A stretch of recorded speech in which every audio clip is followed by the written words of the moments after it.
God ends here, यानी भगवान यहां खत्म होता है। यही लिखा था एबी के काटा मोनेस्ट्री के उस खौफनाक दरवाजे पर, जिसके सामने दो नन्स खड़ी थी। उनके पास अंदर जाने के अलावा कोई चारा नहीं था। एक नन ने दूसरी से कहा, आज हमें अपनी लाइफ सैक्रिफाइस करनी ही होगी, वरना इस दुनिया में कोई भी जिंदा नहीं बचेगा। उन दोनों ने उस दरवाजे को खोला और काटा मोनेस्ट्री के अंदर चली गई। वहां उनका इंतजार एक भयानक दिखने वाली नन कर रही थी, जिसका नाम वैलिक था।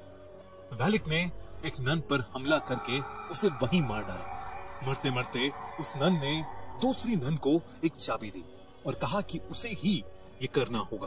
दूसरी नन ने वो चाबी ली और किसी चीज की तरफ भागी, लेकिन इससे पहले कि वो कुछ कर पाती, वैलिक उस पर भी हमला करने लगी।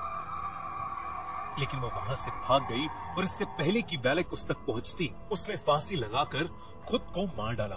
जब इन दोनों नन्स के मरने की खबर रोमानिया के एक महान प्रीस्ट के पास पहुंची, तो उसने इन सब बातों की तहकीकात करने की सोची और वो अपने साथ एरिन नाम की एक नन को लेकर एबी आ गए, जहां वो दोनों नन्स मारी गई थी।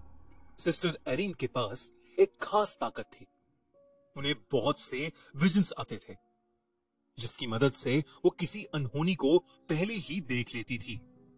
वो कभी कभी आत्माओं को भी देख पाती थी और इसीलिए उस प्रीस्ट ने सिस्टर एरिन को अपने साथ आने के लिए चुना था। वो प्रीस्ट और सिस्टर रात के समय एबी के पूरे काटा मोनेस्ट्री की छानबीन कर रहे थे। जैसे ही वो मोनेस्ट्री में घुसे, उन्हें काफी अनईजी सा महसूस होने लगा। अचानक उस पुराने खंडर में उन्हें सफेद लिबास में कुछ मॉन्क्स की प्रोजेक्शंस इधर से उधर जाते हुए दिखी। वो थोड़ा आगे गए तो वहां ऑब्जेक्ट्स अपने आप इधर से उधर हो रहे थे। ये देख के उन दोनों को समझ आ गया कि जरूर इस जगह पर शैतानी साया है। तभी एक कोने में उस प्रीस्ट को वो नन दिखी जिसने फांसी लगाकर खुद को मार डाला। उसकी गर्दन टूटी हुई थी और उसका मुंह आधा सड़ चुका था। अचानक उस नन ने अपनी आंखें खोली और उस प्रीस्ट पर हमला करके उसे एक कॉफिन में कैद कर दिया। दूसरी तरफ सिस्टर एरिन एबी के काटा मोनेस्ट्री में रह रही एक नन से टकरा गई। उससे बात करने पर मालूम हुआ कि बहुत समय पहले वहां पर एक एक्सोर्सिज्म किया गया था, जिसके दौरान हमारी दुनिया में एक पोर्टल खुल गया था। उसी पोर्टल की मदद से कुछ शैतानी आत्माएं हमारी दुनिया में आने लगी थी। वैलिक नाम की एक शैतानी आत्मा भी उसी पोर्टल के जरिए इस दुनिया में आई थी।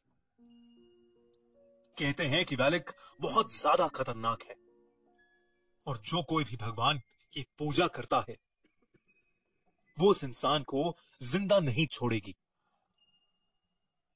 सिस्टर एरिन ने उस नन से पूछा कि वो किस तरह वैलिक को हरा सकते हैं। ऐसे में उस दूसरी नन ने कहा कि उसे सिर्फ जीसस क्राइस्ट के खून से मारा जा सकता है। उनका खून एक एंटीक रेलिक में बंद है और उस रेलिक को सिर्फ एक चाबी से खोला जा सकता है।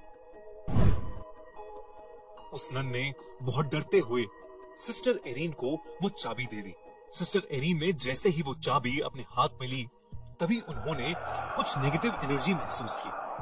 उन्हें घुटन होने लगी और उनकी आंखों के सामने एक कॉफिन का विजन आया। वो समझ गई कि प्रीस्ट किसी मुसीबत में है और वो उन्हें बचाने के लिए भागी। वो अपने विजन की हेल्प से उस कॉफिन तक पहुंच गई। उस कॉफिन के अंदर बहुत से सांप थे जो प्रीस्ट को अंदर से खींच रहे थे, लेकिन एरिन ने प्रीस्ट को किसी तरह बाहर निकाल ही दिया।